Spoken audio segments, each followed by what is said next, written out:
Hi, I'm Bill Lustig, and it's August 2002. I'm sitting here with legendary director George Romero watching The Crazies. Hi, Bill. Thank you for inviting me here. This is great fun. It's always fun to do these commentary tracks, but particularly for this one. I haven't actually watched this film in,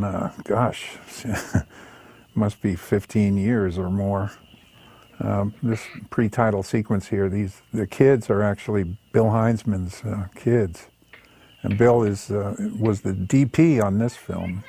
And he's best known as the first zombie in the cemetery in the original Night of the Living Dead. Bill was one of the guys that worked with us at Leighton Image, and all of us were sort of, at that time we all took turns doing a little bit of this and a little bit of that, whether it was shooting or recording sound, or, we did whatever we had to do. And Bill was actually the most experienced photographer in the group. I was flying by the seat of my pants when I shot Night and Vanilla and Jack's wife. Bill actually knew something about how to take a light reading and so forth. I guess there are some similarities to the opening sequence with the kids. Some people have said that it's a brother and sister in a sort of a normal situation that suddenly goes way south, as you can see here. You've mentioned that also it starts in the cellar, and this is the similarities of the family unit sort of cracking up here. I guess those are subconscious or unconscious. Aside from a couple of direct references, the kid playing zombie on the stairs, and probably unconscious connections there that I was making.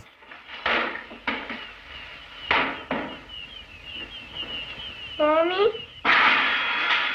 So tell us about burning this house over here. I assume that you just found a house, you bought it and burned it. We didn't have to. The fire department was practicing on an old house. Their guys were going to do a practice run, and we said, hey, if you're going to do that, let us come and shoot. And that's the way it happened, and that's how we got the fire trucks and the firehouse and everything else. And this was shot in Evans City, which is where we shot the original Night of the Living Dead, and oddly enough, the people up there didn't get angry with us, and they let us come back. So we shot the whole thing right up there. We stayed at the Zillion Opal Hotel and shot the whole film in Evans City, and had an amazing amount of cooperation from people up there. Got terrific locations, and that's the only way that films like this can be made. You probably made that town like a tourist attraction for Pennsylvania. Well, I think the cemetery, a lot of people go to the cemetery, to see where the zombie stuff, the original zombie stuff was shot. And it's funny, there are some people up there who still have, a couple of stores that we used that still have photos in the window and pictures of some of the actors, and it's pretty trippy to go back up there. But they're great country folks, I don't say country in any disparaging way. I mean, they're friendly and welcoming and terrific. Although there was a faction in town during the making of this film. I'll point it out at the end. There's a scene where a bunch of people got sort of irritated because we had a naked black man out in a field at the end of the film. You'll see it's a very benign scene. There's nothing happening. Some people took affront at that. Can you tell us a little bit about the origins of The Crazies? Yeah, there was a filmmaker that worked with us at Leighton Image. His name was Paul McCullough. He had written a screenplay called The Mad People, and it was about it dealt with a bioweapons spill in a small town, and then the attempt by the military and the government to contain it. But that was all sort of within, the first 10 pages of the script, and the rest of the script was sort of an exploration of people's behaviors after they were affected not only by the chemical, but by the madness and the chaos of the situation. And it was this sort of very heady exploration of the fact that, particularly in crisis, you can't tell who's crazy and who isn't. Theoretically, the chemical was supposed to cause dementia. But some of the people who were supposedly sane, some of the soldiers, some of the people that were actually trying to control the situation, the people in Washington, were just as crazy. It was a very as I say, a very heady script. And Lee Hessel and Cambist Films, they was the company that produced and released this picture, had picked up a film that I made called There's Always Vanilla, had picked it up for distribution, and then subsequently decided that they wanted to finance and produce a picture with us. And Lee liked Paul's script, but as it turned out, he liked basically just those first 10 or 20 pages of it.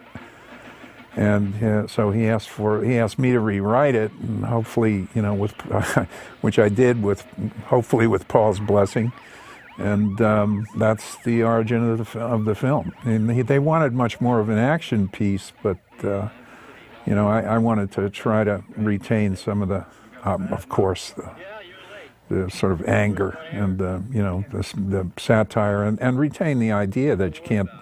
As the crisis goes on, you can't tell who's crazy and who isn't. It's nothing like what Paul wanted it to be, but I hope he's okay with the result.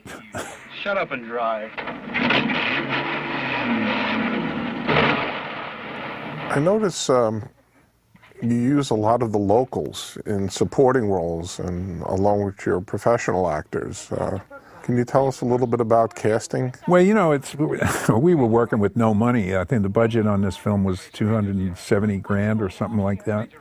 And it was our first film that we did union, SAG, and we obviously couldn't cast the whole film with actors from New York. So we used a lot of local people from Evans City and a lot of local sort of avocational actors from Pittsburgh. Evans City is about, 30 miles north of Pittsburgh, 30 or 40 miles north of Pittsburgh. So it's a mixed bag of, professionals, the pros from Dover, and some local avocational types, and then some people who had never been on film before that are, were from around the local area. There's a couple of real doctors that are playing doctors. There's a couple of real cops playing cops. It's sort of catch as catch can. And then a lot of volunteers. There were a lot of kids from the local high school. Later on, there's a scene in the high school that they let us shoot there. And there are a lot of kids, just sort of playing the part of soldiers. So every once in a while, you'll see one of these white suits that looks like it's much too big for whoever is wearing it. And then you'll know that particular soldier is probably, some sophomore from the local high school. Again, everybody was just wonderfully cooperative. I mean, you can't make a film like this even back then, for that amount of money. I don't remember what we had to pay. It's 35 millimeter color, and we had to pay SAG minimums for the actors. You couldn't make a film with this kind of production value if you didn't have everybody, just cooperating and putting in 120%. I mean, I'm not saying this looks like Hollywood production value, but the number of scenes that we were able to get, the number of locations, the amount of action, all that stuff, you couldn't do it without a lot of, sweat equity and a lot of people cooperating and just giving their all to it. So it's another debt of gratitude. I always say a lot of the early films that I did when we didn't have hardly any money, the films really owe a lot to everybody that was involved. You mentioned earlier about the film being financed for $270,000. Could you tell us a little bit about Lee Hessel and your experience of working with him? Well, Lee had done a film. He had a company called Cambist and had done actually a soft porn film called Cry Uncle, which was very, very successful. And he wanted to, I guess, legitimatize or start to do other kinds of productions. He was very easy to work with. And he let me do, pretty much whatever I wanted to do. We had a situation, his wife actually is in the film later on. She plays a scientist working with Richard France. She was one of the producers of the film. I was able pretty much to do anything that I wanted to do. So it was very easy working with him. I know Night of the Living Dead had come out, but by this time, had it become the phenomenon? Or was it still about to become a phenomenon. It was just about by now it was by this time I think it had been discovered by the French and by Rex Reed and the people that sort of were responsible for what it was. But it was just beginning. I don't think it had gone into its sort of re-release phase and all that yet. So it wasn't quite, they weren't able to basically promote this film based on that. So this film just never got a terrific release. I mean, Canvas, they weren't used to distributing films, particularly small films, and even in the environment back then, when there was a lot of independent stuff going around, you need to have that sort of sales sense and know how to distribute legitimate material. I think he was basically just experimenting. I think they tried to use several different titles, several different cities. I think it was playing in a couple of cities at the same time under a different title, and they were just playing around trying to find the way to promote it that might bring audiences in. But, by this time, there was already the sort of big Hollywood syndrome. The neighborhood theaters were becoming things of the past. It was, sort of right on the cusp when, particularly in middle American cities like Pittsburgh, it was theater chains and they were just booking the same old Hollywood material. Harder and harder to get screens for small films. Nowadays, it's almost impossible unless you win Sundance or get really, really lucky. So the film really never got any sort of wide release. And it's only really in the last few years, thanks to video, that people have noticed it at all and decided that maybe there's something worthwhile in it. It's so hard for me to look back at these films that we did in those early days. All I see are the flaws, I keep seeing this guy hang the fluorescent light repeatedly. I know, over and over. Well, it's probably actually a different guy and shot in a different place.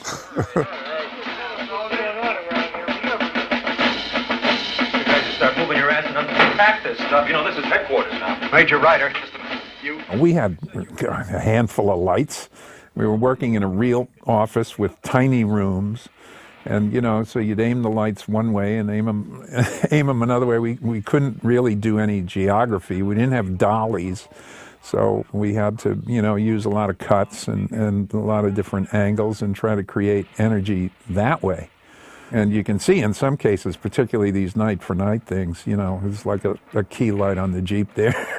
And that's it. Everything else is pitch black. We talked about this. I mean, I think it's an attribute to this film that it doesn't have slick, cranes and dollies, and that, it's got this immediacy. It's got almost a documentary feel to it. Well, it works that way sometimes, and I think Night of the Living Dead is the same way, even probably a little more, because I was at least partly, I shouldn't say partly, most of the time in Night I was trying to give it that sort of newsreel, that grainy look, hard light and all that, which was born out of necessity. So you try to do something stylistic with it.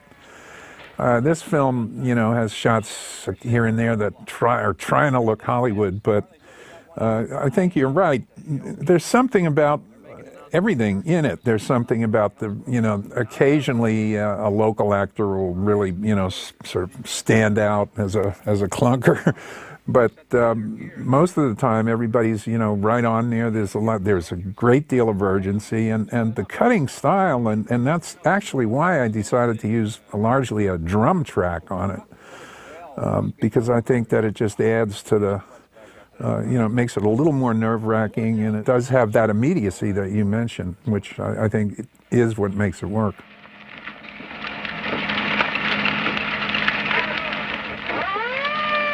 Talking about your editing, one of the things that sticks out at me is that your editing is just extremely kinetic, especially for films of that time, which were more leisurely in their cutting style. This is really ahead of its time. It's almost like what you would call MTV editing, which in a way kind of reminds me a little bit of Sam Peckinpah. Mm-hmm. In the editing style. Yeah. I don't know. I mean, was there an influence from Sam Peckinpah to the style that you've done? And I think really there was more of an influence, although right around this time, I think Wild Bunch came out. I remember Paul McCullough and I going to see the Wild Bunch. I don't remember exactly when it came out. It's probably has more to do with commercials that I was doing at the time. Our company, when we were making this film, we were still producing commercials. And that used to be my favorite part of the work, was editing it, and trying to make something out of it. So I mean, it was before rock videos, and or I guess they were just beginning. So I think it comes more from my commercial work and trying to squeeze, a lot of action into a 30-second spot. It just comes from a gut instinct like that. But I always felt that you could translate it to a narrative film. So part of it is born out of necessity, and part of it is I would still use it today if I thought, the subject matter required it. The last film I did, Bruiser, we had the opposite problem. I had to use these long, languid, I had to choreograph the whole film because we had to get it done in so short a time. What this shows is, I mean, in a film like this, you didn't go after perfection of shots rather than trying to get a lot of coverage. So you could build the rhythm and the urgency in the editing. Well, that's all. I always fell back on that. I mean, if you look at all my early stuff, that's what I would do. Just get as much coverage as possible, and not only can you affect the pace, but content as well. I mean, if there's something you absolutely don't like, or if somebody really flubs something, you can get rid of it. We used to shoot a lot of dog shots. I mean, you'll see 1 million of them in this movie. That doesn't mean shots of a dog, but shots of anything that you can use to cut away. I'm telling you, this is a mistake. Have a plane at Dietrich and get him on it. Biggest goddamn bonus of all time. The first man, you understand? Dietrich? Don't even bother to check him in. The orders were not to even check you in, sir. Just get you on that plane. This is Richard France, who's actually is in Dawn of the Dead. He plays one of the scientists who's pleading for sanity, and here he is again pleading for sanity. And he worked at he wrote. He's a writer. He's a wonderful writer. He's written several plays, and he used to write film criticism, and he used to do film criticism at the local PBS station. And he was and still is a good friend, and he was great. I mean, he had this such a grand way about him that although I guess I tended to typecast him. Yeah, he seems to be playing the same role in both films. Yeah, well, that's Richard. I think that he's playing himself. Come on. Can I have a hand over here?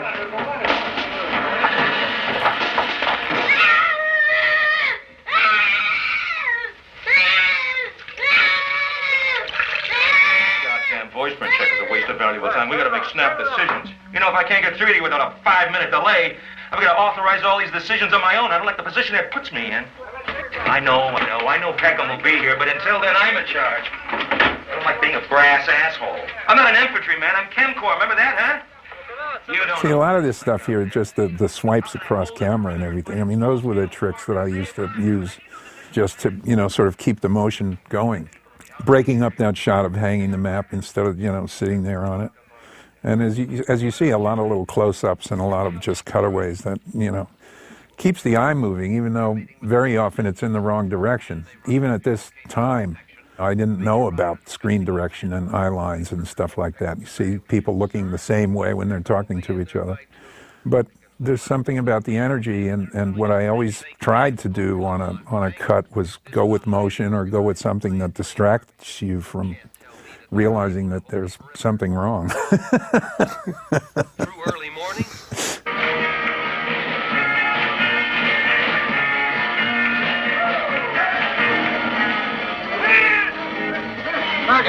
Listen up.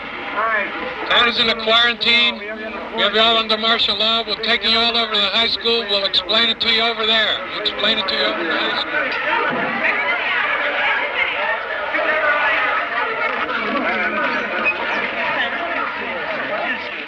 school. There's me. How about that?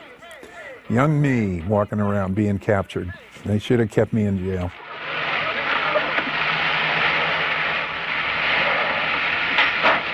I've heard it said, and maybe I said it, that this film was more my filmmaking personality, but I think it is probably that kineticism.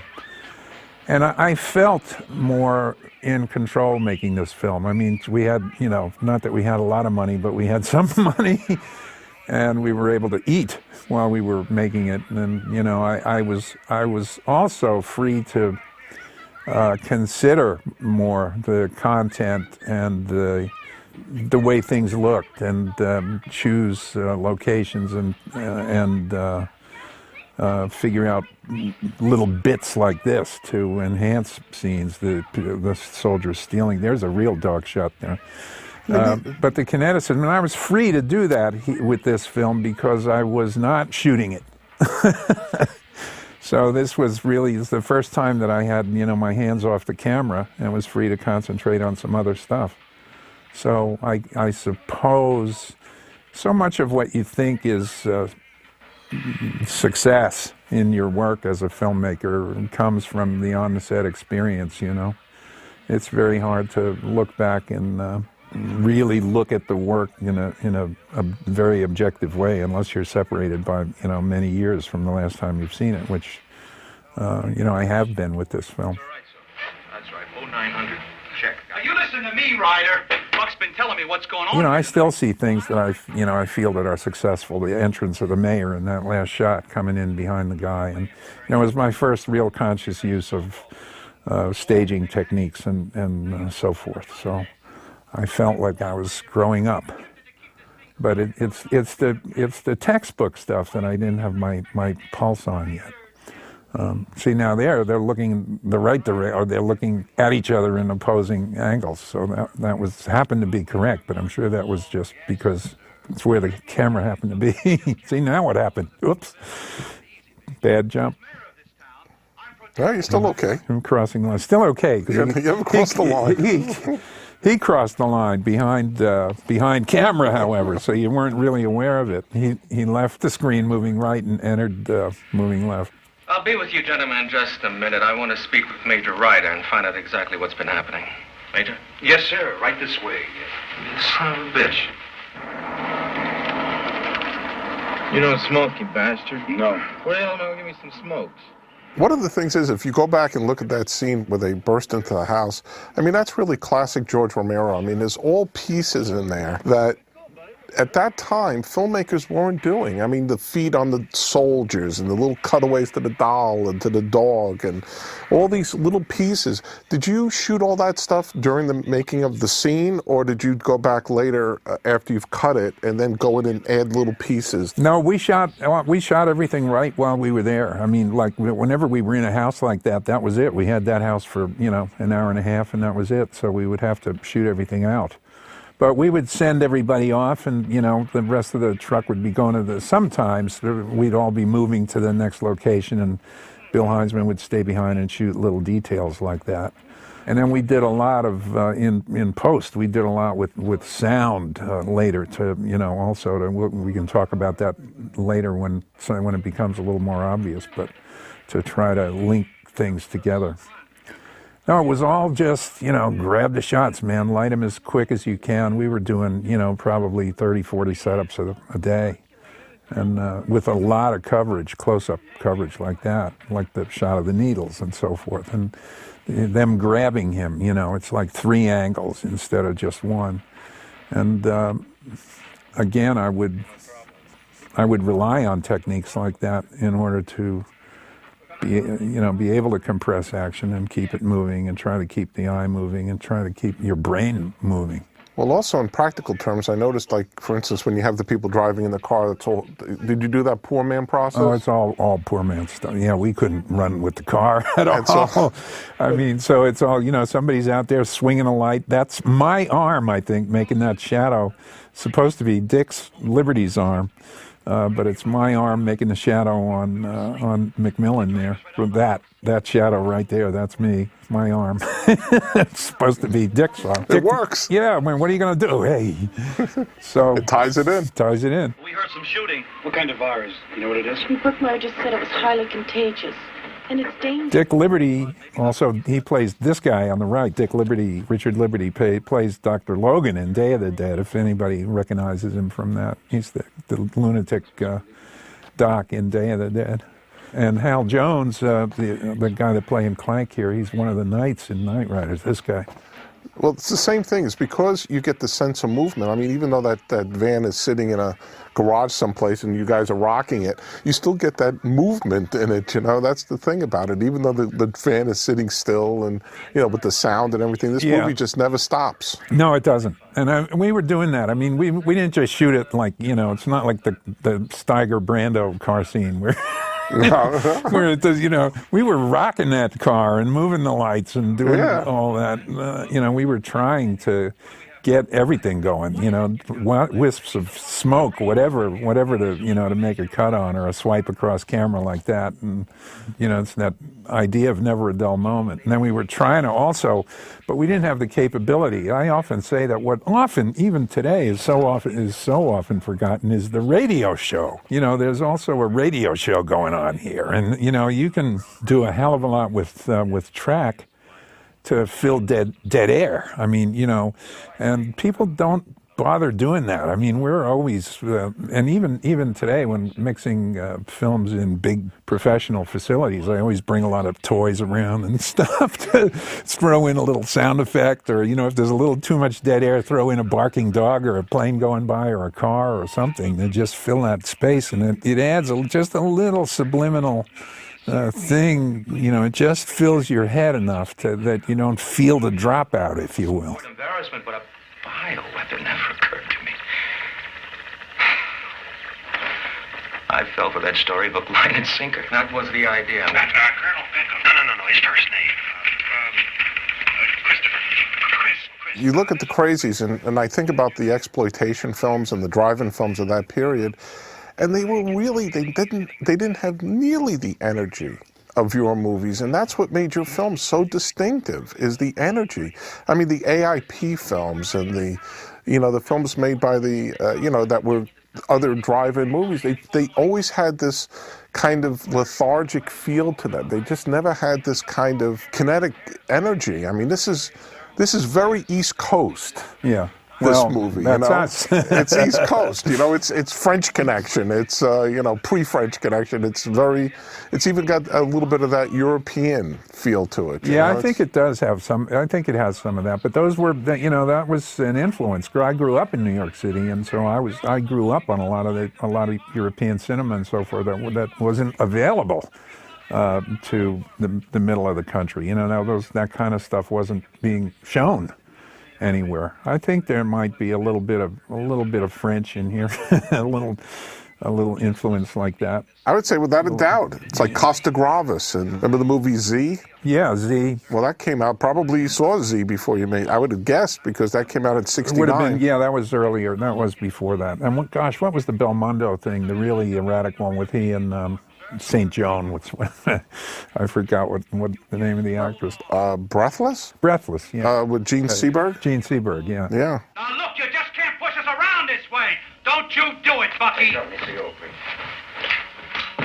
Look at that. Look how many cuts you had in there. Yeah, with just knocking the guy down. Yeah. And some of that comes from Breathless. And you know, although Breathless, they just went all the way. They didn't even bother to have people even in the same spot or the same position. But, you know, which I always tried to do. You know, I used to call it cubist because it's, you know, sort of looking at it from 5 different angles, and but yet trying to make it comprehensible, you know, not confuse you as to where you are or what's happening, but just look at it from a bunch of different perspectives. And it also gives you, you know, several different reactions. And I think a lot of the films that you were talking about, particularly West Coast or even some of the Midwest stuff, you know, it was a different approach. The way to save money or the way to get out of there in a week or 2 weeks was to set up a wide shot and fill it with a lot of dialogue, right, which made the films, you know, much more lethargic, and you didn't have the coverage. The kind of thing we're trying to prevent. You ain't taking me no place. Okay, take cover. Go on, old man. This isn't anywhere. Hey, shoot Ellsbury. Go some bitch shooting at us, Ferg. Get in here, boy. Get in here. Who's it at? Come on. Get that. Return fire! And again, we were used to, we were used to shooting commercials when you'd have to go in and, shoot 25 glasses of beer and a million different things and then try to squeeze them into. So at least I'm not saying that that's a facility or it's a particular talent or that it's the right way to go, but it was an approach that going on to the set, it wasn't just enough to shoot a wide shot. I mean, even this girl at the piano, I think everybody would have covered it. Most people would have just covered it in a single shot. Mm-hmm. Whereas we wound up with, 4 or 5 different angles on her. Yeah, they might have taken the hands, tilted up to her face. Something like that, or else kept the whole thing wide. Sure. Even this was a conscious sort of a wink at Night of the Living Dead. Yeah, look at all the pieces here. I mean, I just noticed, like, you grabbed the shot where he was looking over there, know. An AIP film wouldn't have done that. Oh, no. It'd be a shot walking up the stairs, and they'd do it with spooky music. Right. But the great thing about, and Bill was very willing. This is a great scene. I'm sorry to interrupt. I just love this scene. Yeah. This is my favorite scene in the movie. Where did you find that woman with that face? She was a vocational actress around Pittsburgh, little theater, the White Barn Theater, stuff like that. But here again, it's just this is the kind of stuff that I love, the little details like the yarn. The yarn, yeah. And I think that it just gives you an extra little touch. And instead of just a shot of the guy lying there dead, and have the yarn come over him and get it going past his feet. But, a lot of people just wouldn't think that you could do that. I mean, I've actually worked with DPs who, if I asked them to do 5 shots like that, in a morning before lunch, they would say that's impossible, because the yarn wouldn't have been lit just right or for, whatever reason. And back in these days, that's when I used to say I'd rather have 100 lousy shots than 1 great one. Exactly. It's clay later, you can mold it. And whereas when you're stuck with a master and a couple of choreographed mediums, you're stuck. There's very little you can do with it. Right, you too, mister, you too. Let's go, mister. Stop. Get back here, we'll shoot. One of my favorite things is when I used to shoot, I would always have a 2C around. Because you could take the 2C, throw a 400-foot mag on there, and grab all the pieces while it's still lit, while they're taking the BL off to the next setup. Right. You could be grabbing all the little pieces in there. I often tell people, filmmakers that if you're backed into a corner, blow off the master and go for coverage. And you never shoot a master. I never used to shoot masters at all. This guy, by the way, the guy that he's screaming at on the ground there is a guy named Rick Catazone, who is an animator in town who did the animated sequences for Creepshow. Oh, really? Yeah. That guy, Rick Catazone. And this was an advertising executive, Dave Barber, who... See the leap into the truck there. I mean, a lot of that stuff was, it's ripped off. It's a very parasitic medium. And, I don't know, somewhere you remember a movie that you saw that and you think, oh, here's a way to do that. And, it has to be parasitic because you just never get enough of a chance to sketch. But you also have to have a little bit of a grasp, and you know this, Bill. You have to know the process, and you have to know what everybody's specialty is and what their problems are going to be, so that you're not always butting heads with somebody or, butting heads with the sound guy, So you can't shoot that angle because that's where my mic is. You can't do this and that. If you know a little bit about all of those things, you can appreciate everyone's problems and look for a way around it. Was those day for night or dusk, or did you do dusk? No, they were day for night. We didn't have the luxury of waiting for magic hour or anything. And the video wizards in doing this restoration here, I think, made it even look better than it did when we shot it. Yeah, we used a thing I think called power windows, which took the sky down. Yeah. And made it look a little bit more like night. Yeah, well, that's great, man. I mean, Bill, I can't tell you how much I appreciate the work that you guys do to restore these things and actually improve on them. I mean, you know, forget just making them available again, but clean them up and do the right thing with it. Believe me, it's a labor of love. I really do. I really enjoy great. doing this. This sequence was, you know, totally on the fly, man. We were waiting around, I think, for makeup, and, you know, we shot all this entire montage. Keep the cameras rolling. Keep them rolling, and, you know, we couldn't shoot any of the...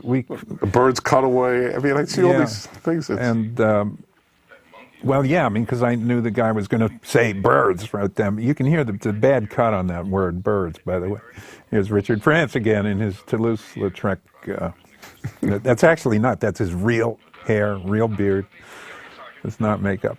That montage, we were waiting around for the actors, and they were taking their time getting made up because it was a foggy morning. So we shot those couple of scenes of the guy running and used the fog, you know. And we wound up getting a nice little montage out of it.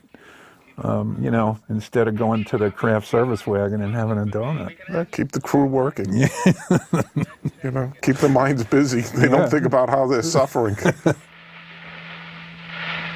Beautiful. And when will that be? As soon as possible. Appropriately vague, Colonel. Look! It's you fake boys who created this thing in the Now, what's with the fluorescent lights? I never quite understood it. Well, there's a line, not that you could hardly hear it. They're supposed to be ultraviolet lights, which was our excuse for why they can walk around in here without gas masks. Oh. So that's why they hung them all up. There's a line somewhere, I think, earlier on that we don't... I think when the colonel walks in, when Lloyd Holler, this actor, first walks in and takes his masks off, I think he says something about, I presume we don't need the masks in the ultraviolet. So it's supposed to be ultraviolet, but you know, what can I tell you? Some thin, you know, I didn't get out my science texts when I was writing the script there. Breaks up the monotony of the office. Yeah, the look of the office. A little decorative touch. That and the fish. I was playing fast and loose with the science on this thing, you know, all the way. It's in the water, man. Underground. And it's obviously in people, too. People are... The one thing that I wanted to do was play more with the water, but, you know, it sort of got lost in the shuffle. There were a couple of scenes, as I remember. I mean, you know, it's hard for me to even recall way back then, but I think there were some scripted scenes that we weren't able to shoot that involved more with the water. I wanted the water to be more of a... I wanted to use it more thematically and more often, but we just ran out of time and bread. Did you ever think that a movie like Outbreak, which had Dustin Hoffman, a big studio film, which is really the Crazies? Yeah, well, you know, a couple of magazines mentioned that. I think in a couple of reviews they actually used stills from both films back to back, particularly the scene later where the people are getting rousted out of the church. And there are some shots there that are, you know, you could probably intercut. The other interesting thing is that if you look at some of the photos of the guys in their decontam suits after 9/11, they're the same suits. There's a book that has a picture from 9/11 and a picture from a still from the Crazies, and they're uncannily alike. What are you doing? Nitwit. Someone's going to see you out there. Christ.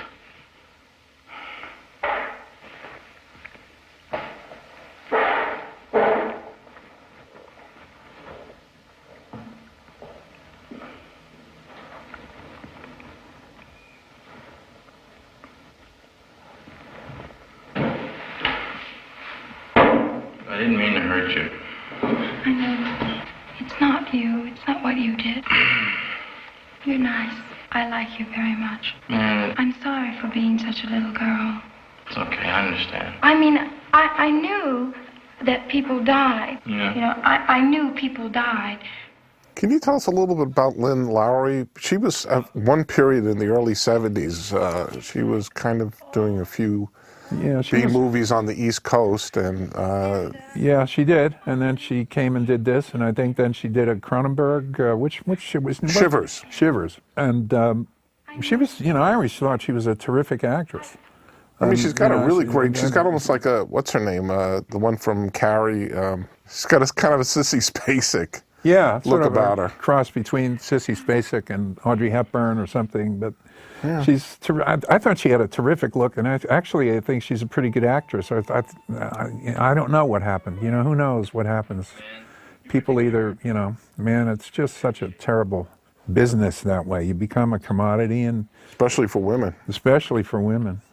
And you either score or you don't. And I think maybe Lynn had a prejudice against her because of some of the early stuff. You know, she did some real exploitation stuff early on. I know she did a movie for Radley Metzger, which was a kind of a soft, erotic film. Yeah, well, I mean, you know, so sometimes people hold that against you or whatever. But I know she also, I mean, I think she already had a child here and was, you know, so who knows? I mean, I've lost touch with her completely. And you never know, man. I mean, this business is so funny. And I always try to, you know, call up people that I know or work with friends, and, you know, because startup costs are always pretty high Yeah. in any relationship. But then that, you know, once I started to make bigger pictures, that became impossible. You know, they want studios, you know, the execs want to pick everything from the, you know, it's hard for me to get a contract where I can pick my own DP. I'm lucky to get my own AD or It's editor. incredible. It's not a collaborative form the way it should be, at least not the way it works in Hollywood. I think sometimes they hire a director and then they come in and they break your brushes. Yeah, they do. And they say, okay, now go make us the movie. Yeah. Oh, there's no question about that. That's why. Break your brushes, put a hole in the canvas, and tell you to make the movie, and then they want you to keep out of the way. I swear that sometimes that, you know, young directors are hired because they won't have the clout to, you know, interfere too much in the production. Obviously, it's not that way across the board. There are some really good producers, and, you know, but it's you know, there's a process, as you know, Bill, to try to get a film made. And in order to get into that, you know, the office upstairs, you got to get past a lot of lieutenants, and that's where you run into trouble very often. Didn't know what you were like. It wasn't my fault. Action and adventure. Evans City's only Green Beret. Oh, here. Christ. I can't believe that was me.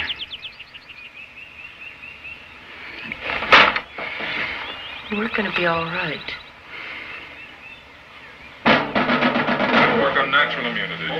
These spares or Me no one against developing any foreign antidote in time. Sergeant, you get your ass out from behind. What about the Quit calling me on the telephone and telling me what you can't do, and get that equipment off on the telephone. You understand me? We're working off the census. The total population inside the wide perimeter, 3,613. We've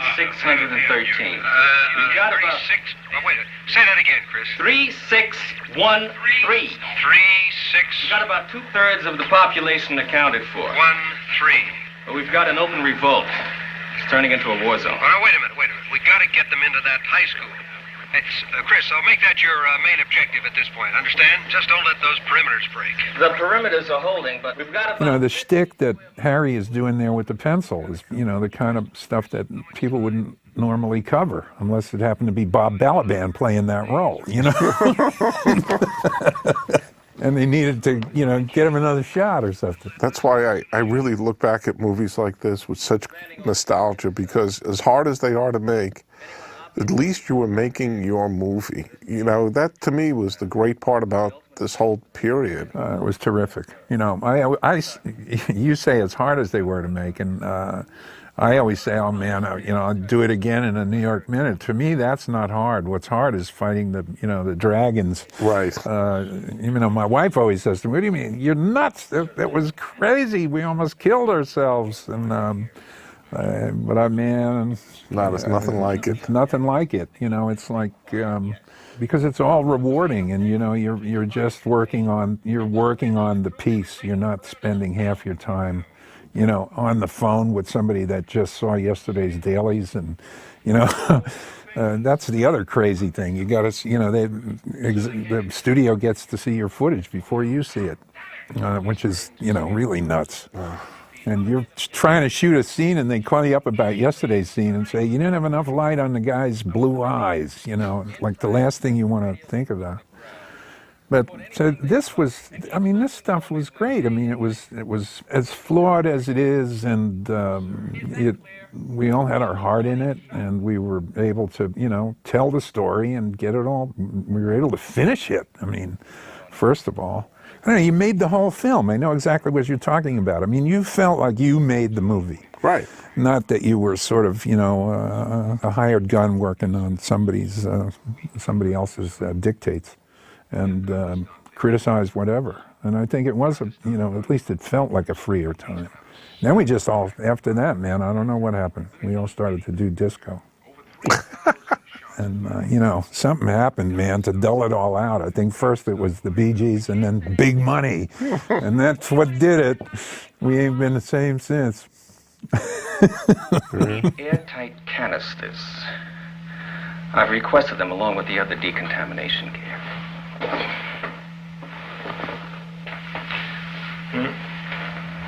I don't mean to jump on you, Colonel. It just amazes me at how shoddy this operation is. Nothing amazes me anymore, Doctor. Nothing in this goddamn army amazes me. I'm a combat man. I shouldn't even be here. Just happen to be available. Maybe expendable. I'll get your samples out to Dietrich. In the meantime, why don't you get off your ass and start collecting them? No. Is that high school have a chem lab? Yes, sir. I'm gonna need some things. I'll make up a list. Medical will set you up. Can I have a radio put in over there? Man needs a radio, soldier. Man needs a radio. Post-production on these films, I mean, we were doing our own recordings. I think some of these tracks on this film were actually still done on a sprocket drive recorder with an umbilical. You know, we didn't have proper post-production facilities, and it was just, again, you know, lack of money. So some of the audio effects and so forth, we would do all of these, all this Foley and everything we were doing. It was Mike Gornick, the voices of these soldiers here all throughout the film. It was Mike Gornick and Heinzman and myself and occasionally a couple of other people doing them in the basement of Latent Image and trying to do all these sound effects, except for, you know, some of the cars and the shot of the flame, the flame shooting out there, and airplanes and things like that were all. Was that a professional stuntman? Nope, we didn't have any professional stunt people. How did you do that? Well, the father in the beginning of this film that's smashing up the house and sets fire to it, he and a partner of his were pyrotechnic guys. They were fireworks people around Pittsburgh. And they were around from the original Night of the Living Dead. We worked, I think, on every film with those guys. That guy, in the beginning of this film, that guy's brother is Vince Stravinsky, he's in this film at the firehouse in the beginning, and he's the guy that shoots Dwayne Jones in the end of Night of the Living Dead, and he was the guy that worked at Latent Image. And the father in the beginning of this film is Vince's brother. And he was the fireworks guy. And they came around, they did all our squibs, they did everything. They found the flamethrowers, they did all the effects work. You know, they just did it out of love. They weren't professional movie guys at all. But they were licensed as fireworks guys. So we weren't going to get in any trouble with the cops.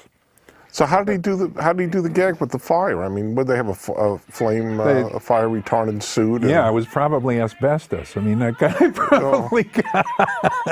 probably breathed in. He's probably still carrying it around with him. Anyway, those guys did it all.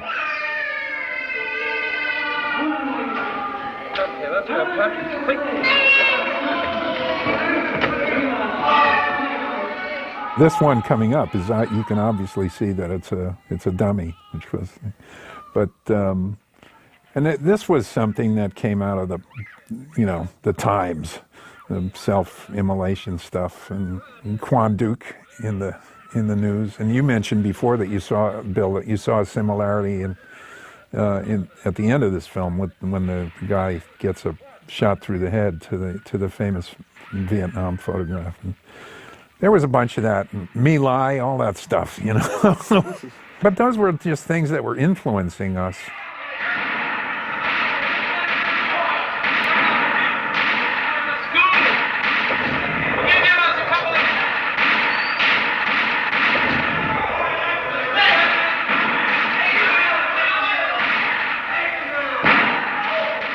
I like this thing with the woman sweeping up after. What is that? That's you know, the perfect housewife, right? Held over from Ozzie and Harriet days. I mean, what would you do? Clean up after these guys. You know, oh man, I mean, just putting together all this stuff. I mean, all these people that came out to be extras in the Jeeps, and you know, we were hand putting those decals and the stars on the Jeeps, and you know, everything was just everybody putting in, you know, 30 hours a day and doing as much as we could to bring it off. Did they have radio-controlled squibs even? Because I could see the people are running in the squibs. Were they tied to wires? They were tied to wires.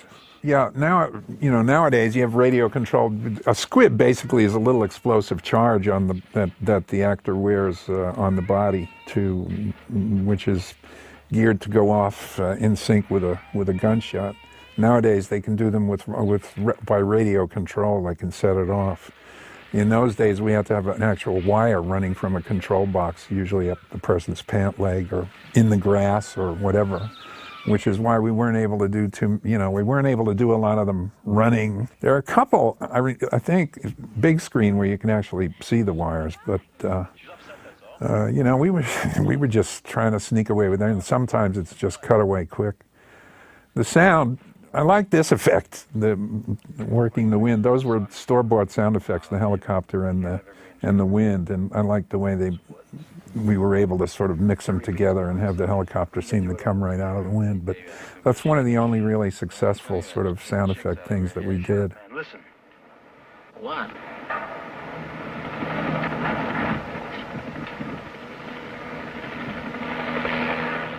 This, I thought, right here was the other really great set piece in the movie with the helicopter, and it's really effective here. Well, I'm glad you think that. All I can hear is, I think that's me, supposedly, on the PA saying, we're going to shoot you, we're going to shoot you. As I say, it was only 3 of us doing all of the soldiers' voices, and all I hear is me, and it's way out front. You know, there's no tin filter on it, there's nothing, you know, and that, going back to the sound and us, you know, not having the ability to, you know, play with it in post, and, you know, you would trash that voice up and mix it more properly with the sound of the chopper, and, you know, but I think it's fairly successful from the standpoint of the angles and shot, you know, the number of shots that we did, and the choreography of it, I think, works, you know, pretty well.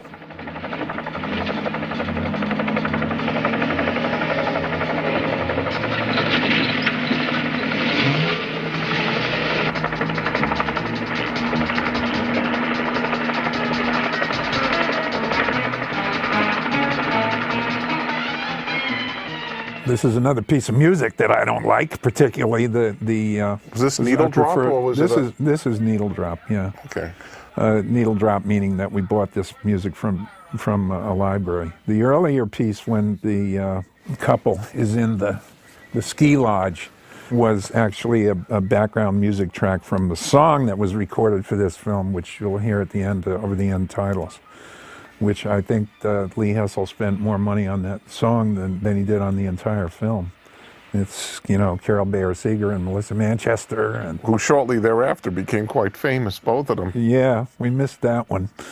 We missed her fame. I mean, the promoters actually were right. I mean, those were very talented people that went on to do great stuff. Well, not the right movie for this song. No, not exactly. But sound was a big problem.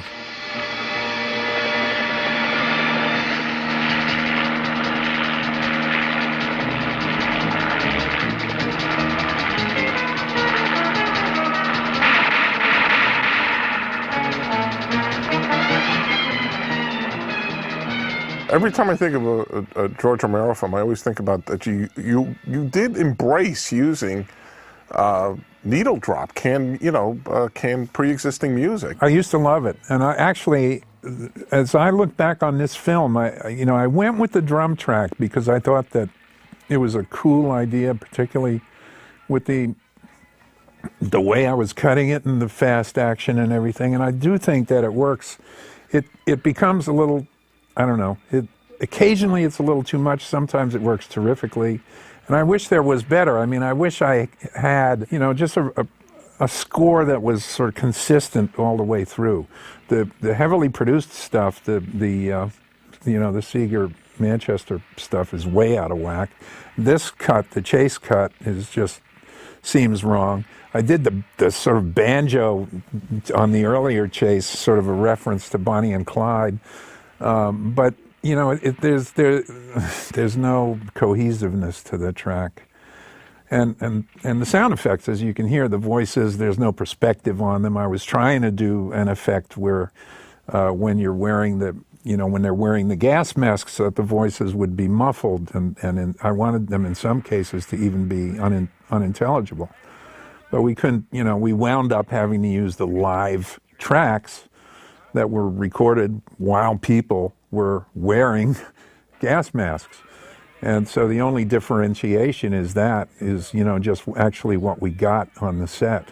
And occasionally you'll hear these frog tracks and cricket tracks on here that are incredibly loud. And that's because they were loud on the voice tracks. I mean, that's real live sound.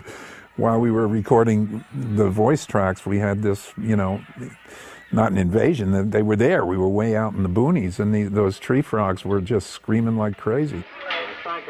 That's Mike Gornick, by the way. That little quick flash of the guy walking by in the sort of aqua shirt is Mike Gornick.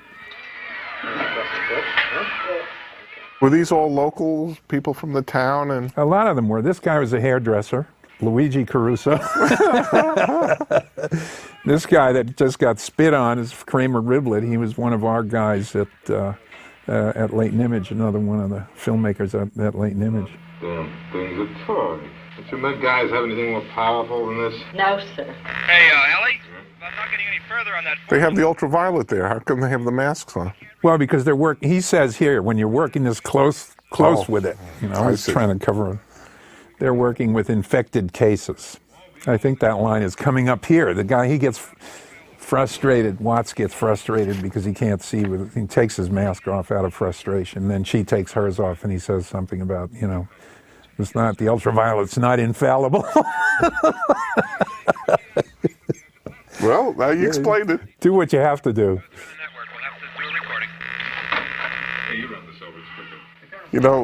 It's funny. I met Lee Hessel back in the early 80s, and I'll tell you a very quick story. We had lunch together, and he pulled out a pen. I've seen it.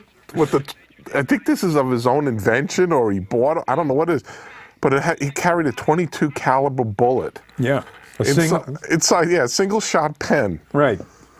And he was so proud of this thing. Well, let me tell you, he showed me that pen we were on an airplane when he showed it to me. So dig that one. Actually, he might be able to get on with that today, these days. This, by the way, was Mrs. Lee Hessel, Edith Bell, at the time. Oh, Lee was his. So you knew Lee. I didn't realize that. Yeah. What a riot. He was a very dramatic, tall guy, deep voice. Family outside?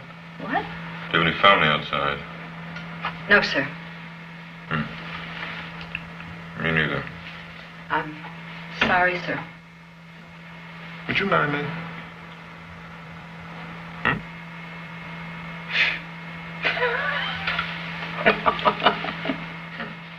What I recall is when Lee Hessel opened this movie in New York, he had a big billboard in Times Square for the film, and opened it, I believe, at the Embassy 46th Street Theater. I don't remember where. I remember the billboard, but it was actually, wasn't it a big cutout of one of the soldiers in the white suit? Yeah, it was the soldier in the white suit. Which didn't make any sense, And I don't know what the title was when it opened in New York. It was the Crazies. It was the Crazies? Yes. Because I know then they tried Codename Trixie. They tried several different titles on it. So I guess he tried to use, sort of old-fashioned promotion techniques. I guess he had people walking around the New York or the theater district in New York in these suits, but nobody knew what it was. It certainly didn't have the effect of, the birds are coming.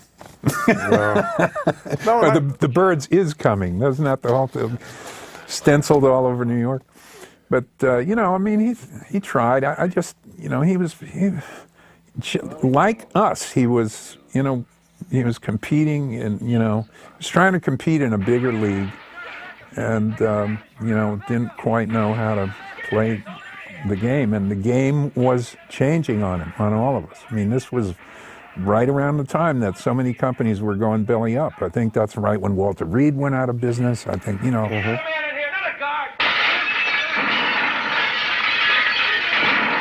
Get me seat attachment. Get me seat attachment. Voice print, sir. Reliable? There's Bill Heinzman. He's the first zombie in Night. That's him. Oh, yeah. And the DP of the picture. And the DP of this picture. I don't know who shot that shot. Probably you did. I probably shot it. You do a lot of your own operating, don't you? I used to do it. And, you mentioned the 2C. I used to love running around with a 2C. I mean, Dawn of the Dead would never have happened, I think, if we didn't have that 2C standing by.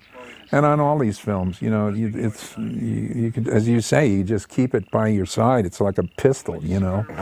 I used to love that camera. It had the little thumb trigger on it. Mm-hmm. And turret, we had a 3-lens turret on ours. It was the first camera I learned how to load in the camera bag. Changing bag, yeah. I used to load the mags. Yeah. That's usually the first job, right? Yeah. Learn how to load that mag, kid. Yeah. When you're loading these, the camera has magazines. If you see those sort of Mickey Mouse shaped ear things on top of old cameras, those are magazines, and you put the film in there, and spools off one side and spools onto the other. But you have to do it inside a camera bag where you can't see what you're doing. Right. You have to feel it. You don't have a dark room out in the middle of the woods, so there's this bag, and you stick your arms in these elastic sleeves, and you do the whole thing inside this dark bag. Purely by touch. But here's the worst part, is when you first have to do it, you realize that the future of that negative rests in your hands, because if you open that bag or don't seal the mag properly, you'll fog the film and ruin it. Yeah. And so you're actually terrified the first time you do it. Well, and the one thing about the old 2C mags is you could never quite sure whether the lid was seated properly. Yeah. They had those little butterfly things. Yeah, the butterfly thing you have to close. Yeah. Yeah. But anyway, we did it all. That's the only way to learn. Yeah. Well, as I say, I mean, the greatest thing about all of us, really, and all of the people that all of us from around that time in Pittsburgh, I think everybody is still working professionally in the biz, and I attribute it to we all knew about everyone else's job, and we all could do a million different things.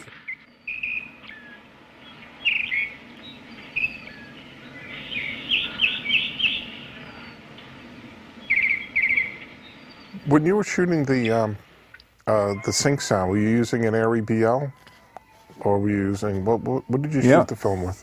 No, we didn't have a BL. We were using the same old blimp guy. You're kidding. Oh my God.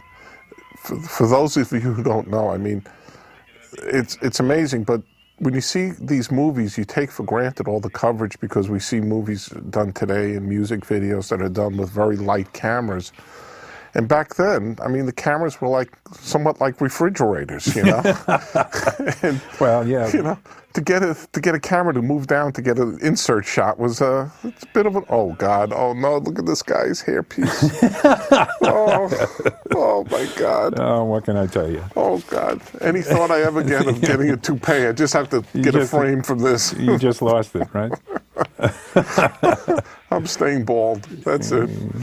Oh my God! Did he paint that on? Yeah, I don't know, but it's definitely an addition. I don't think it's anything, nothing that he was born with. The guy's name is Stephen Lustig, the guy with the intensely black hair. I think he and Richard France were trading off, when Now, Richards is all real. Remind me of Andy Kaufman.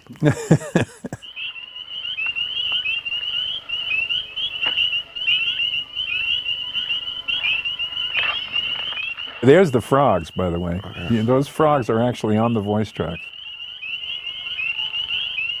That's how loud they were in relation to the voices. Over here, it's not. And by the way, we didn't use the heavy camera for this. That's when you took. It was a 2C that was inside that blimp. Mm-hmm. It was basically, Right. So for all the MOS stuff, that means mid-out sound. When you're shooting a scene where you don't really need to record sync sound because people aren't talking in the scene, or it's a quick enough piece of dialogue that you can dub it on later. Then we would take the small basic body of the camera out of the blimp. What made the camera so heavy was this big soundproof housing, which was called a blimp. And it was just a monster to haul around. And, it was very, very heavy. And gosh, it was huge. The little camera you could hold in one hand, and the trigger was your thumb. But when you had to put it in the blimp had to not only theoretically dampen the sound, but it had to have a lot of these sort of mechanical controls in there to control the lens apertures and follow focus and all that. So it was a very heavy piece of machinery, and made heavier by the fact that it was all damped to try to kill the sound of the 2C. Because when you shoot a 2C, it sounds it sounds like it sounds like one of those old hand-pushed lawnmowers. Everything was all right. People were coming in with us. They're treating them in at the school. The ones with the virus, man. For those of you, filmmakers out there, one of the things I enjoy watching about your night for night shots is that it's pre-HMIs. Yeah. So you're using the quartz lights, and it really looks like real instead of looking like that stupid moonlight. I know. I'm so tired of seeing that. Oh, me too. I love quartz lights at night. I would still use them today if I had the chance. I would too, totally. It's got that Ivanhoe look or something. Yeah, look at that. It's beautiful. You don't have that blue. You don't have that HMI look. No, I think it's beautiful too. I love it. I don't know. I suppose if you had the clout, if you were going to go and, I suppose you could probably do it today as a stylistic choice. Everyone would look at you like you were nuts, but I think it looks terrific. I think so too. It's always attracted me seeing it that way. And then somehow when the HMIs came into being, it all changed. Different deal, yeah. And then people hang their hats on that, I think. They rely on it. To cover a multitude of sins, or to do things without as much, without as much care, or without as much, painting. I just think it's become I don't know, kind of a. Well, partly a convention. There's a lot of there are a lot of color films today that look black and white, or that look sepia, or that look. That look fainter than the old, what was the very, very old hand tinting process that they would use on things like, the original Ben-Hur and, when they would... You mean the dye? Yeah, the dye process. I grew up on black and white movies and on, the three-color Technicolor movies. And for my money, the best-looking movies are black and white scope. Yeah. I've always loved black and white scope. Yeah. The Hustler. Oh, God, I just watched it. It's beautiful. I just watched it for the millionth time. Yeah. Most beautifully shot movie in the world. Manhattan. Yeah. Congressional Medal of Honor. Hey! Hey! Where you going? Just going up to see Judy. What? It's okay. Just going up to see Judy for a while. Oh, yeah. I know what you mean. It's okay. We'll be in the bedroom. Yeah. Hey! Look at that. It's beautiful. I just like the way you move the, Hey, that's one of the few moves we did, man. With that was I don't think we were on the blimp. I don't think she speaks, does she? Probably why we were able to make the pan. But maybe I'm wrong. Gosh, it's so hard to remember. I'll take first watch, okay? Good. Hal Jones, interesting actor, really.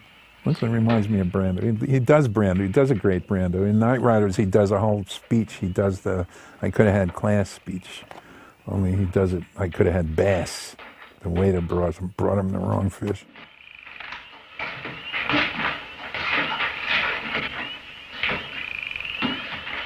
Now, it's I don't know. There's a lot. I mean, we had, we probably had, I don't know, being facetious, I said half a dozen, but we probably only had a dozen lights. We were working with quartz, thousands and 650s. And, that's basically what we were lighting the whole thing with. And Bill had some, had scrims and a couple of umbrellas. And that was it. And as fast as we were moving, Bill was really trying to craft something, instead of just throwing up a big wash and saying, shoot. It's possible that you have a natural immunity to it. It's a nice composition. Yeah. It's nice. Don't have to give away. We can make it. I know it. I haven't allowed her to date yet. I don't think she's old enough to date yet. The way these kids are today, it's disgusting. It's disgusting! These kids today, they're pigs!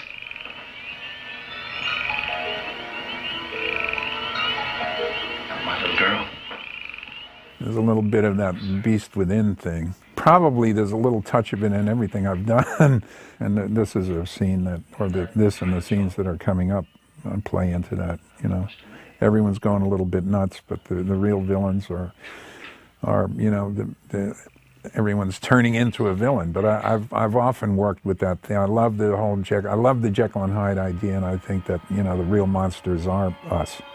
So I play with that a lot. And I tend to, even when I'm thinking of them as characters, I sympathize a lot more in a zombie film, where I sympathize a lot more with the zombies than anybody that's going up against them, because they're just doing what comes naturally. Whereas, everyone else, humans operate, with this whatever influencing standards have, shaped them into what they are. But I like to just try to juxtapose as many of those ironies as possible. If the perimeter doesn't hold, we're going to have to go the whole way. We say there was a live weapon on the plane, not destroyed when it went down. Lee Starnes here, I thought he did a terrific job with this. If we have to push the button, we just say the weapon went off. For Christ's sake, we're talking about one of our own towns and 1,500 juxtaposing this with, are they nuts, or is the guy in the house with his daughter nuts, or very few, it's hard to find a hero. I think it is hard to find a hero in life. So I can't blame the monsters that come out and say, hey, I'm a monster and I'm going to bite your head off. That's cool. Where that person, where they stand. These guys, who knows where they stand or sit or whatever. We've completed your voice print check and we have the president on the line. In a minute, we'll hook you in. Mr. Brubaker, There's another one of my cameo appearances coming up. That's me. It's not my voice, but that's my head. It actually sounds like the voice of Charlton Heston. Yeah, I don't remember who did that voice. Safest, I suppose. Yes, sir. So much like Charlton Heston. Well, maybe let's say it's Charlton Heston. No, it's definitely not Charlton. Over Evans City. Thank you, Mr. Brubaker. I don't know. It's a little. That's your head? A little deep. That was my head and my cigarette. Oh, God. And that was an afterthought, that was a thing that we shot later back at the office and then matted it into the TV, the shot of the TV that we got while we were there. It doesn't look like a matte shot. It looks like it was actually playback. We played it. Because you got the rolling. That is the roll. Maybe we shot the whole insert. Yeah, I think probably you shot that as with a playback on it. But I know that we didn't do it. I don't think we did it on the spot. Maybe we did it on the spot, man. I don't remember.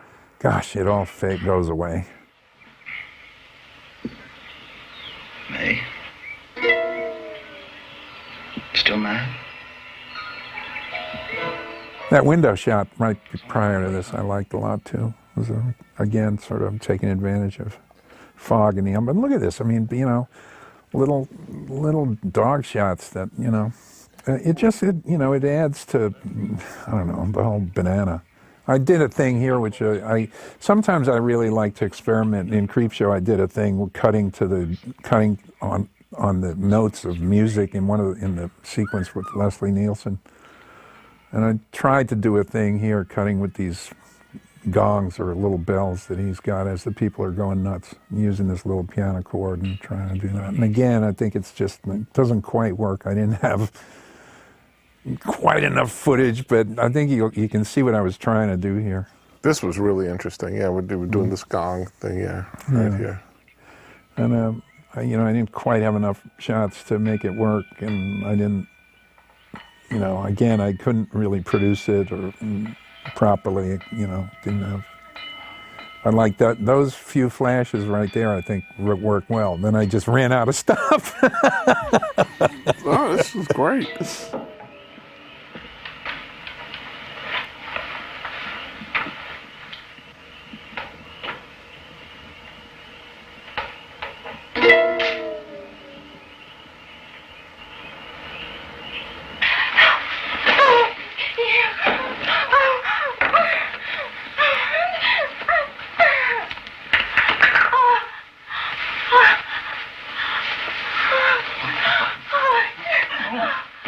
See, this is the kind of stuff they would have never had if this had been produced by a conventional, even a conventional independent company. They would have never had a scene like that. It would have just crossed the line, you know. They would have, you know, it's a terrific. Yeah, well, you know, we tried to do it with, you know, without doing it baldly. I think Lee probably would have preferred it to be a little more explicit, but I was not you know, I think enough said is enough, but AIP would have never done it, you know, the ones who were doing, you know, I keep going back to the fact that your movies were always just went that one step further, which is what made them so distinctive and timeless, because and so actually ahead of their time. Well, I think that's, you know, mainly because we were left alone. Yeah. I mean, we were able to, you know, sort of go off with the money, and the way we earned that privilege was by delivering. I mean, you know, that was the whole thing.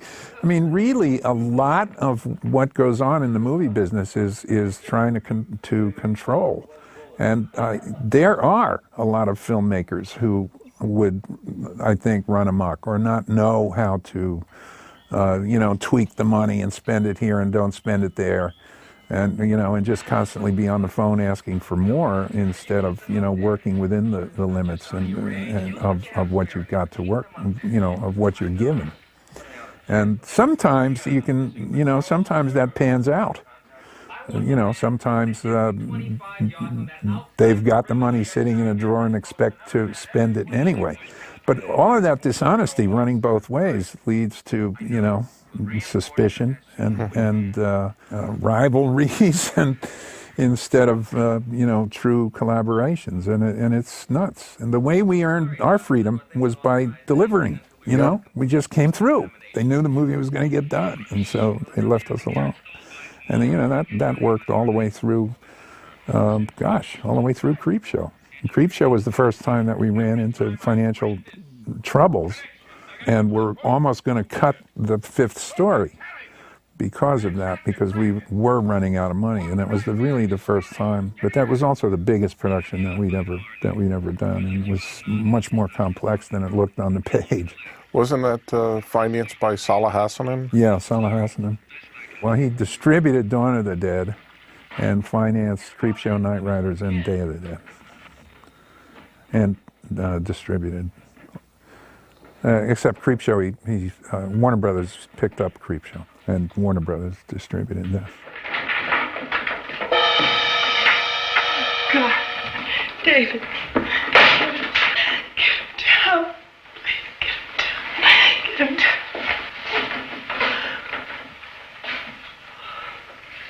I like this little bit coming up, just the snap of the rope and the fall. This is a pretty successful series of cuts here, I think. I don't know about the makeup on the guy. Well, you know, what are you going to do? It's a little, you know, this is beautiful. I mean, that was so effective, and I would have never thought shooting under the stairs, you could avoid doing a big stunt. Yeah. And you just play it with effects and suggestion. And a dummy.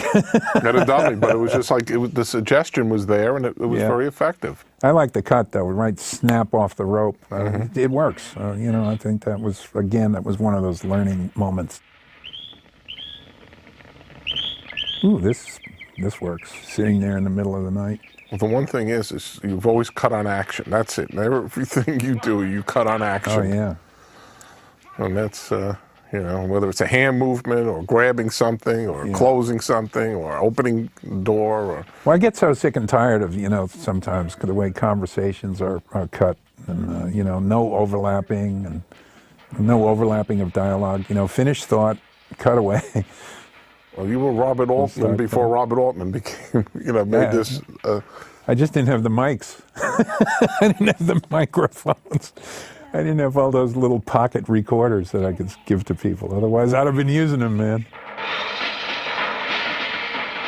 This is such an odd scene where she's confronting them. And yeah, it's pretty peculiar. Very creepy. Yeah. Do you want to play? Especially, I really like her. I hate to see you get killed, you know? Yeah. Well, again, sound to me messes this up. I mean, yeah, you know, it's all us in the basement doing the voices, and so I think it steps on what she's doing, and it's not. And we didn't, you know, we couldn't get an effective atmosphere sound with, you know, with some sheep bleeding and, you know, some other stuff. And I always thought that was great. The timing on that, the fall and the sheep. Yeah, that was just waiting for them to run by and hollering for her to fall. Oh, that's great. Just you call the sheep and then you call, okay, action.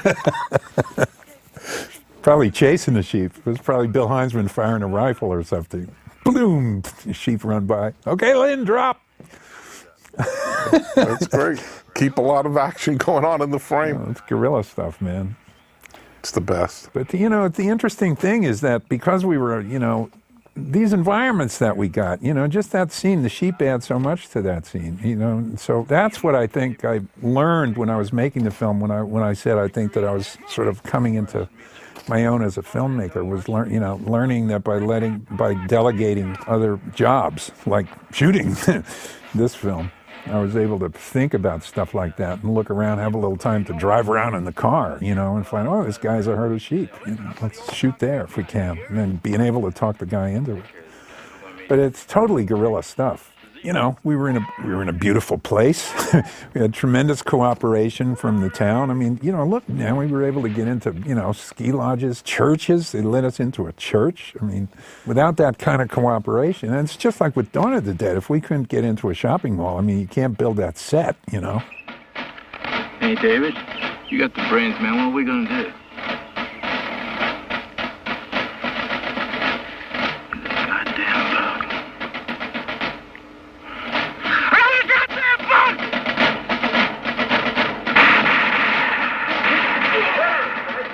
It's amazing what you could do outside the movie cities. Yeah. I don't think you could do it anymore, though. I think it gets tougher and tougher. Well, people get hip to it. I know Pittsburgh, there was one $400 million year in Pittsburgh with big movies shooting in there. Hoffa and, oops, that was a little fake head sitting on a log, bada-boom. It worked.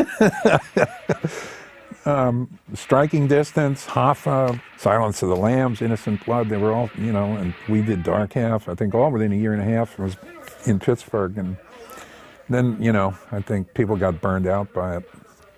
A lot of people got taken advantage of. Not so much by the local companies, but, you know, a big Hollywood company comes in and says, let me use your house, and then, you know, walks out without repainting. Yeah. That's all it takes for people to get pissed off. Yeah, and then they do pay, and then how about when they establish all these exorbitant license location fees? Yeah, then you can't just get in and say, hey, let me use your joint.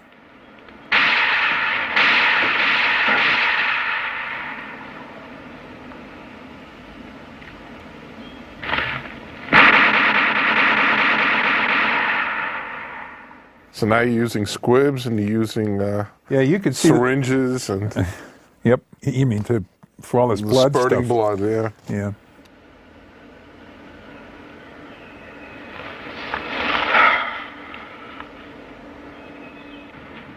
Reed Stavinsky and Tony Panatello were the guys that were doing all our special effects. They probably even rounded up this snake for us. But they did everything, all the blood syringes and the squibs and everything else. You could see, by the way, that board a little earlier where the soldier is, there's a ricochet in the board. You can definitely see the wire on that squib. There's a squib on the wood. You can put a squib on a tree or on a wood or on a person. The toughest one was the toughest thing is to put one on somebody's head, and which is coming up here. Did you put a squib on the person's head, or did you just use a button with a mortician wax? No, it was a squib. Really? Yeah. Oh my God. And they put a piece of leather. Oh, you're talking about for the exit wound out the side of the head? Exit wound, yeah. So they were able to bury it under a wig. They were able to put a piece of thick leather in this shot coming up under his hair and then actually blow a squib.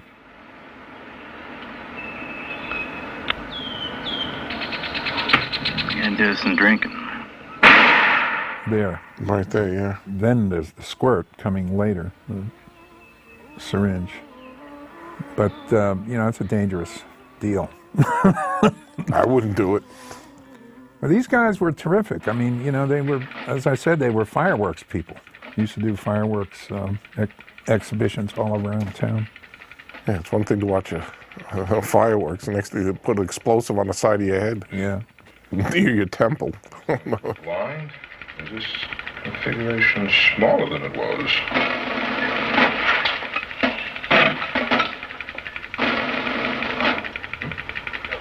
Smaller? Don't know what it is you're looking Everything goes wrong for these poor people, right? I mean, of course, he leaves without explaining what he's looking for, so that secret gets lost. But, that's the kind of stuff that I like to work with, there are a lot of little sort of buried things all throughout this, if you look at this film carefully, where it's just screw-ups. It's just another theme that I use a lot. It's either, miscommunications, lack of communications, the next guy doesn't know what the first guy is talking about, that kind of thing, which I think is really what happens in life more often than anything else. Well, you've certainly cornered the market on the world has gone berserk. I mean, it's been the theme in all your movies, it seems, is the world has gone crazy. And well, I don't like to restore order. I mean, why do you do films like this except to shake order up? And so why would you want to restore it at the end? I don't know. It's hard to sell that idea these days. We have that, sir, and we'll put it right through. Hustle it, will you? It is bigger here. Bigger in all the I guess I always prefer to have a group of people, fighting for a way out or a way through the situation, because it just gives you an opportunity to have different perspectives on it. And also to show that the lack of communications, even within the group, rather than having a single sort of, strong-willed, strong person who's either always right or always wrong. well, also, all your people are everyday people. You don't have any, glaring heroes. And the closest, even Dwayne Jones, you always had the sense he was a reluctant hero. Yeah, well, they're drawn from, there's no sort of, Watts here is the closest that I come to sort of, the lore giver or the scientist that, comes through with the explanation and then comes through with the goods. But of course he gets tromped on here, so it doesn't much matter. And of course, right after he just refused to or didn't tell what he had discovered.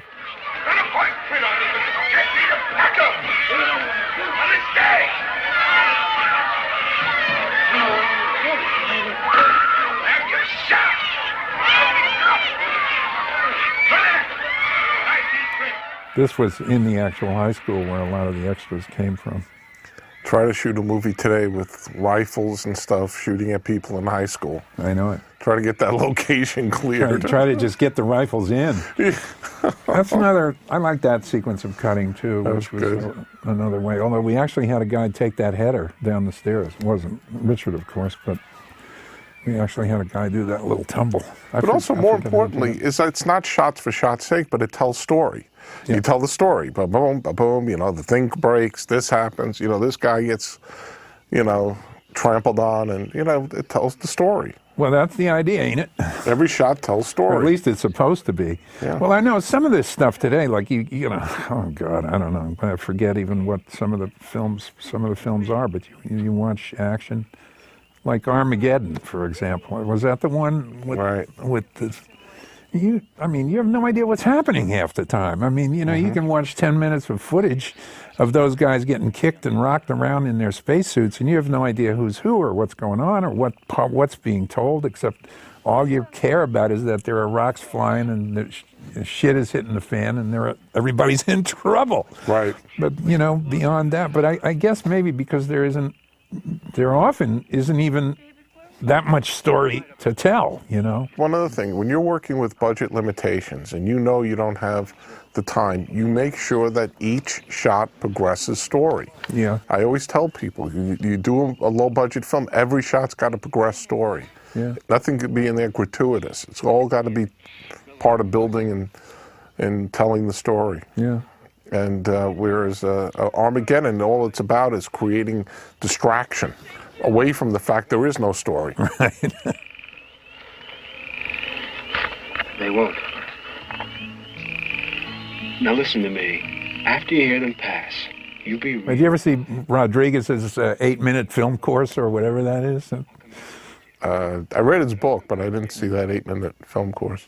I mean, it's just really real guerrilla stuff, man. I mean, but again, you have to know what you're doing, you know. If you want to, you know, if you're shooting it yourself and directing it yourself and, you know, you shoot wide, walk in with the camera, gun off a little more footage, and then just cut out the chaff, man.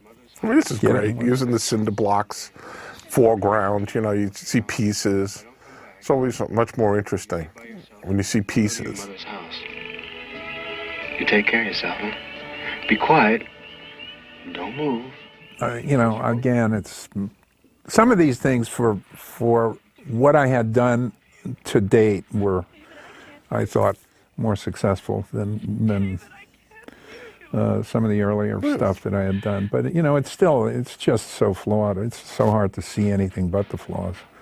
But you know, it's really, then you go back to the cutting room and you try to make it work.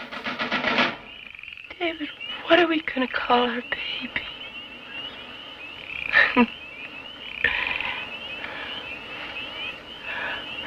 I think it's a boy. This was a little too much Shrek here at the end for me, or attempts at. Our baby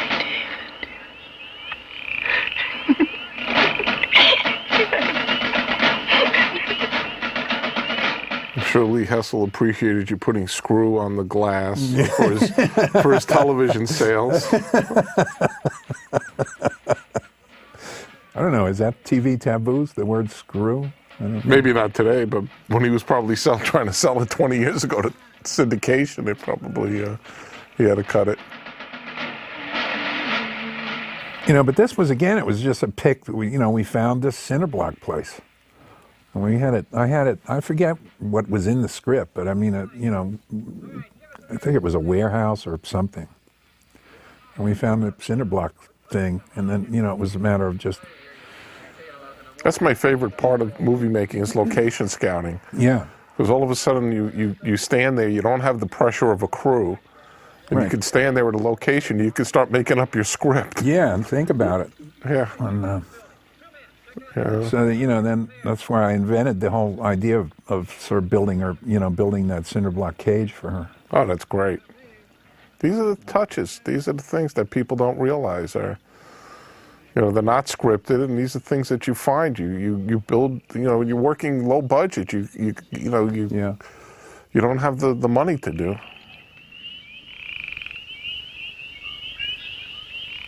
Come on, let's get out of here. Better check up in the tower here.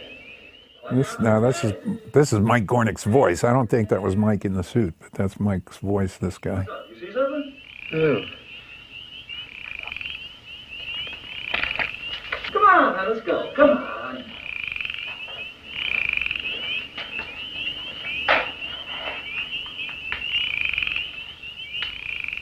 Hey, man, what the hell are you doing? Hang on, I'm coming.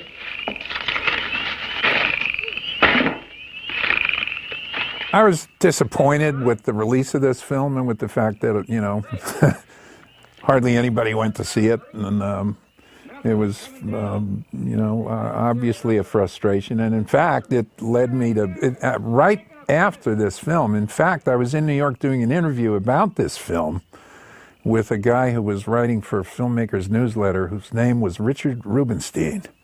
And that's how he and I met. And we became partners right after this film. And, you know, Richard said, well, look, let's take a little breather. I was ready to take a breather because after Night, you know, the Vanilla and Jack's Wife and this were frustrating experiences. Not frustrating from the filmmaking standpoint, but from, you know, the release and how, you know, getting anything going with them.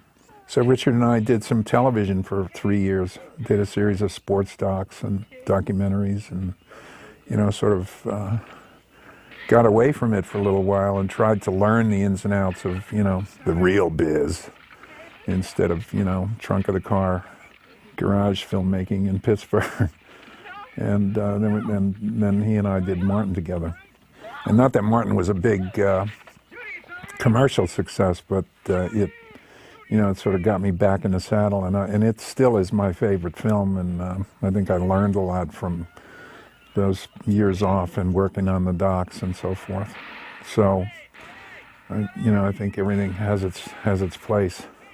So that's what I did after that, and then we did. That's it, when we met Dario, and we got the, you know, put together the financing. I mean, the Italian money was the first money in for Dawn, and actually the guy, you know, it's all luck and circumstance. The guy that distributed this film in Italy was Alfredo Cuomo, who put Dario and I together, and, you know, came up with the money. So, you know, this film was a very important film that way, in terms of, you know, getting me together with some, you know, future friends and like that. And you know, as I look at it again after not having seen it for a number of years, there's quite a bit about it that works, I think. I wish I could go in and change, you know, I always wish I could go in and change this, that, and the other thing. And especially in those first 4 films, I mean, you know.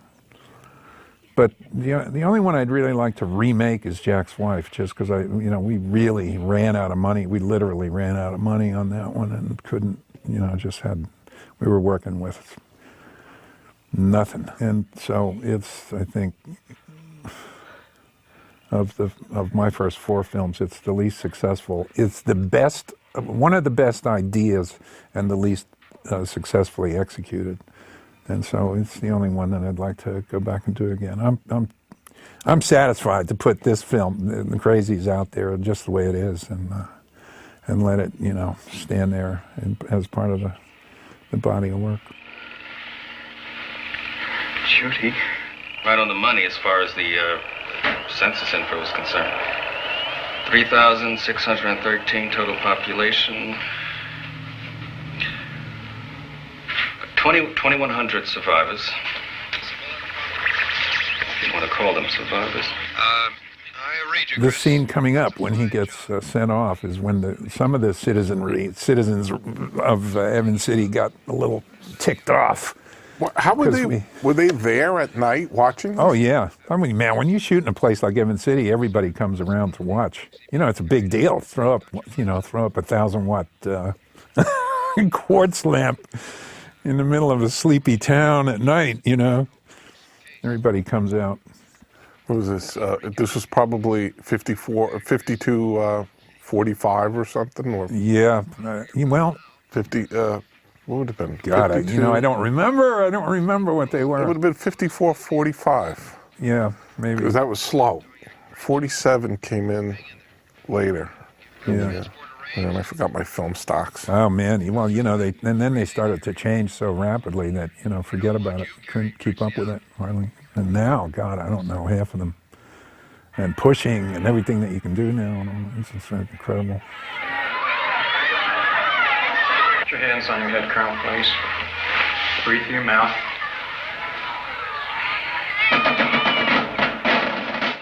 There was no way you could keep them away, huh? No, not when, we were outdoors. I mean, we were discreetly behind, somebody's farm, I think. But people, they would come around and come out there. And some people were outraged because Lloyd here takes his clothes off, and they didn't feature the idea of an African-American man taking his clothes off. So that was the issue. It wasn't the nudity. Oh, no. Well, I mean, it was probably partially the nudity, but that theoretically, that was the insult added, was that he was black. It's a smoky at Dietrich, immune. Sooner or later, we'll find a human. And that's what they complained about. In fact, we had a big meeting. Our lawyers had to come up. Oh, really? Yeah. Oh, God. And we had a big meeting in that high school, and we had to, satisfy them that they, you weren't going to see anything. They didn't understand. He happened to be naked. He didn't wear a jockstrap or anything. You don't see anything in the actual shot. You'll see it. It's coming up here. I think it's the next shot, the overhead shot, and you don't see anything. And we had to actually show them the film. Oh, it's incredible. It's incredible. There, this is the shot in question. Pretty steady helicopter, ain't it? Windless day. There it is. Can I tell you something? To tell you the truth, I never knew it was a POV of a helicopter. There you go. I just thought it was just, scaffolding, you have the thing dropping from the helicopter, but I just... See, had we been able to do better sound, we would have sold that to you better. Anyway, that's the story of the Crazies, guys, and thank you so much for putting up with listening to all of this. Thank you, George. It was really fun, and I'm thrilled to be here with you. I really am. Oh, well, thank you. I've always been a big fan. Well, thanks, Bill, and I'm a fan of yours as well. And get out of here. I'm not kidding you. I knew about your stuff before I ever met you, man. From Tom, too, right? You worked with Tom before I ever met you, didn't you? Work with Savini before I ever met you? That's true, because he did the effects on my movie Maniac. And the reason why is I snuck into a projection booth at 1600 Broadway when Dawn of the Dead was being screened for distributors. I sat in the projection booth, and the projectionist liked me, so he let me stay there. And I watched Dawn of the Dead before it was ever released. And I said, man, if I ever do a film with special makeup effects, I got to get the guy who did this.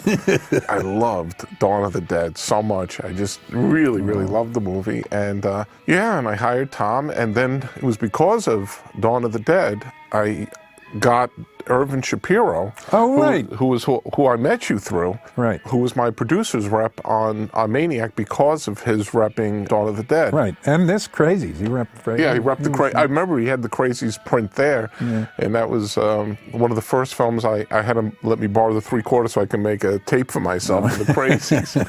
And now I'm just so I'm proud.